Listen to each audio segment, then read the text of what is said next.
The national anthem comes on and you're in a public setting. What do? Do you stop everything that you're doing, find the nearest flag, look at it, put your hand over your heart in reverence, maybe salute, maybe do other type behaviors, or do you ignore that it's going on and continue about your day? Hi, my name's Connor O'Day, and this is Neurons and Norms, where we try to boil down important social psychological concepts into about 2-minute or less videos similar to a virtual textbook. Now, today we're talking about the power of the situation.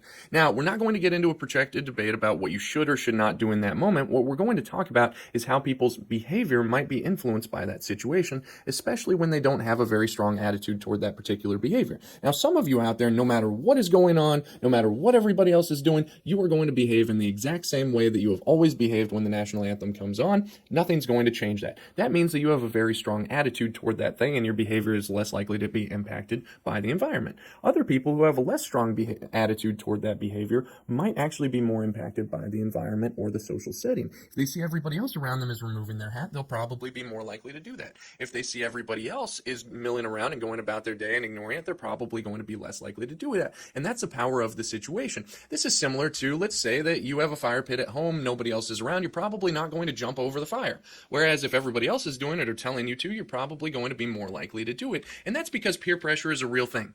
Peer pressure does influence our behaviors, oftentimes more than we quite realize.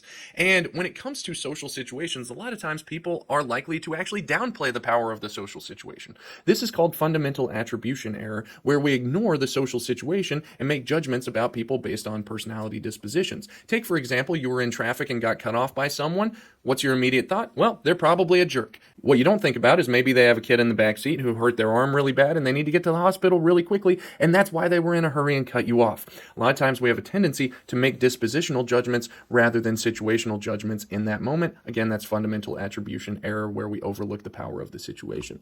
As always, follow us on all of social media streaming platforms at Neurons and Norms, and you'll be alerted to more videos like